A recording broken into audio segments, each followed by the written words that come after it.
All guests appearing via the Boardwalk Honda Hotline. Sean Deveney from the Sporting News, longtime NBA writer. These NBA playoffs kick off. We've got some real intriguing first-round matchups, Sean. And typically, the first round is not for upsets. You know, this isn't the NCAA tournament. We typically go chalk in the NBA first round. Do you think that there are some surprises to be had in this playoff field? Well, for sure. You know, certainly when you look at the state of the favorites, I don't think it's as strong as it usually is. And so I think that at the very least we're in for some good first-round series. We might not see the actual upsets come to fruition, but I think certainly some of those top seeds will get a better challenge than predicted. I don't see a lot of sweeps. I think maybe Houston has a chance for a sweep going up against Minnesota, but I don't think we'll see any other sweeps besides that. I think that this is shaping up to be one of the better first rounds, and maybe one of the more interesting playoffs that we've seen in the last few years. Sean, with the way the brackets kind of shook out here, how many teams do you give a chance to make it to the finals? I think there's five, and I would include the Sixers in that. You know, just for the fact that you're going to have Cleveland and Toronto most likely whacking the crap out of each other in the second round, and you know, if you have the Celtics win their series, then you might have an easy time of it, given the fact that they're so shorthanded for the Sixers there in the second round. So I think that Philly, it's an outside chance of the five teams. I'd put them number five, but I would absolutely put them on the list of potential finals teams here. Of course, you've got Toronto. I think that what they've done and how they've changed their approach, I think that's something that should pay off. And then you've got Cleveland. Anybody who's got LeBron always has a chance at the finals. So those are the three teams in the East. And then I think in the West you really have just the Warriors and the Rockets, of course. You could maybe make a case for Oklahoma City. I think if you had to have a really dark horse, then that would be the one. But for me, I would have five teams potentially playing for the championship in June. Sean Deveney, Sporting News on the Boardwalk Honda Hotline. Let's look at Philly here.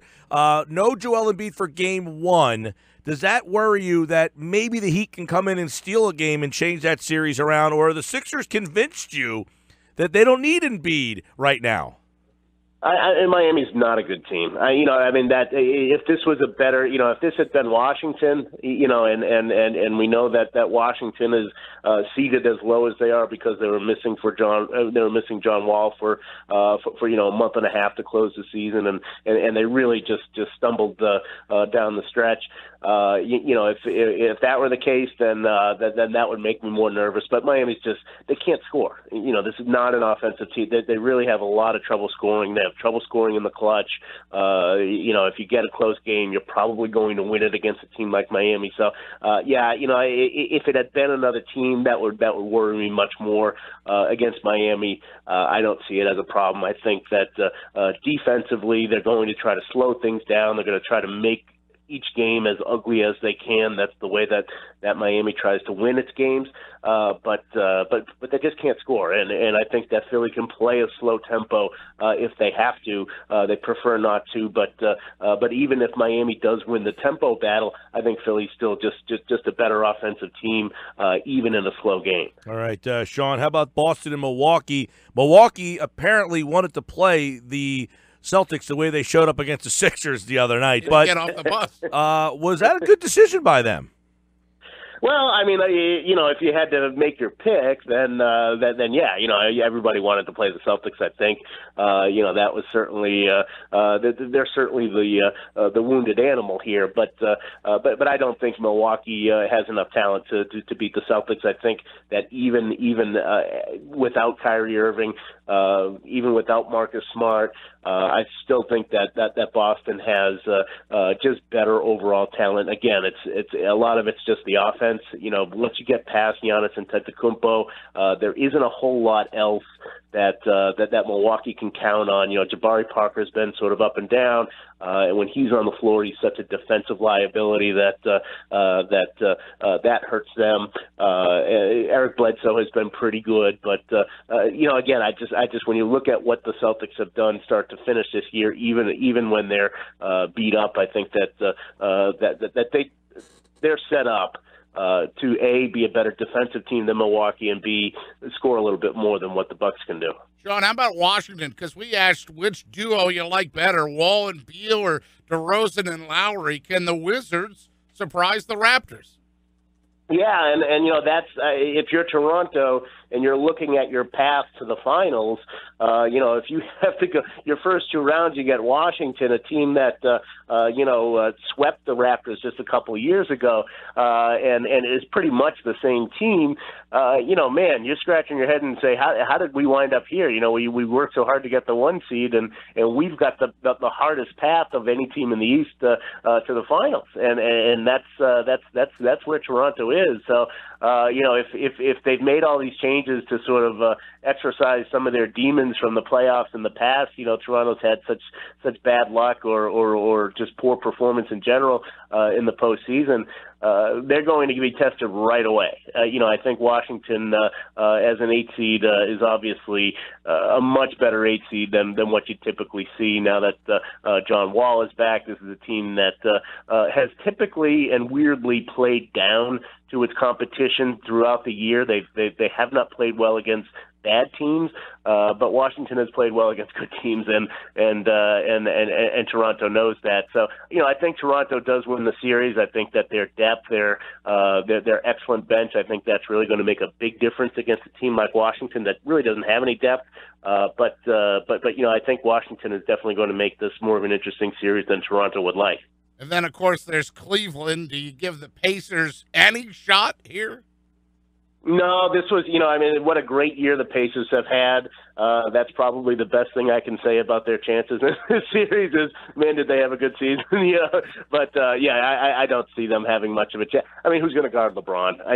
That's what it comes down to. And really, for any team in the East, that's what it comes down to is who's going to guard LeBron. I don't see Indiana having an answer to that question. I'm not sure any team in the East has an answer to that question, but certainly not Indiana. I think they're offensively what they can do is really challenge a Cleveland defense that has been terrible.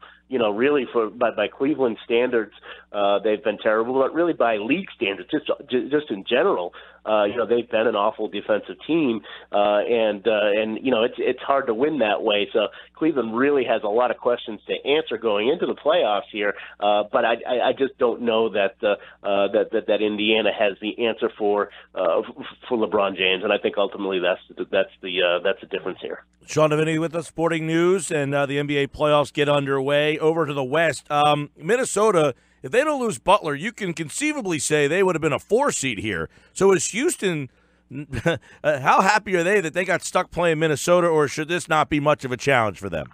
It's obviously you're right that Minnesota is a better team than most eight seeds.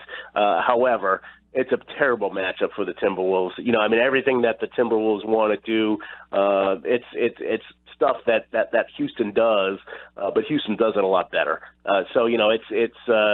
Minnesota would have been a really tough matchup to me for the Warriors at number 2 if Minnesota could have been the 7 seed, but at number 8, it's just really hard to see. If you look at the 4 games they played during the season, of course those don't always translate to the playoffs, but 4 games that they played during the season, Houston swept those 4 games.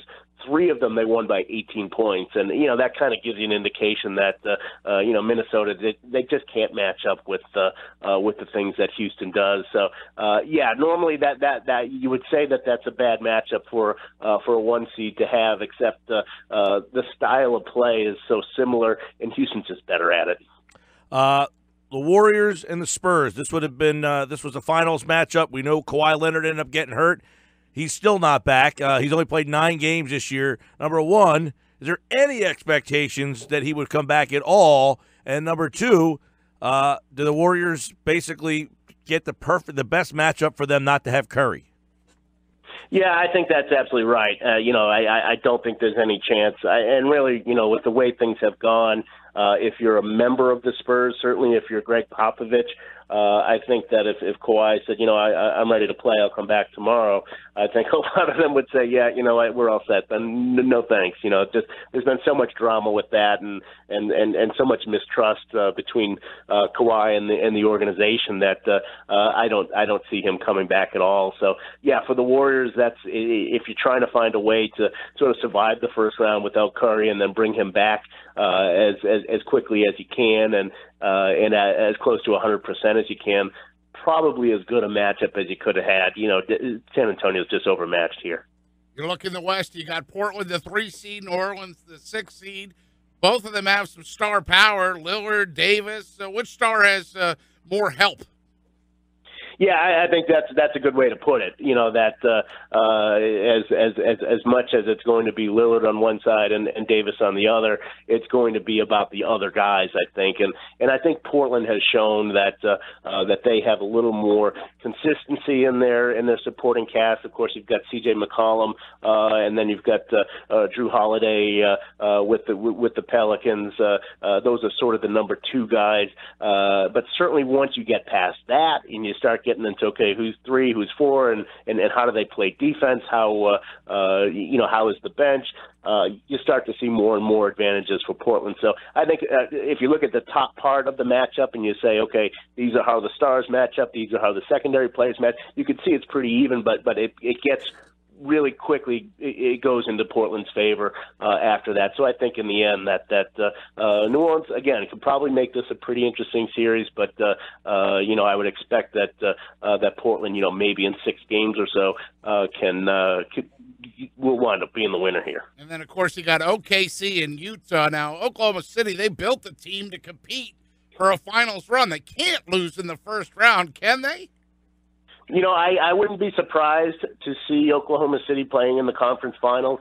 I wouldn't be surprised to see them get swept by Utah. They've been that inconsistent this year that you just don't know what to expect from this team. And I expect that to carry over into the playoffs. That, look, anything that happens with them, I'm not going to be surprised by because, we've sort of seen it all with Oklahoma City.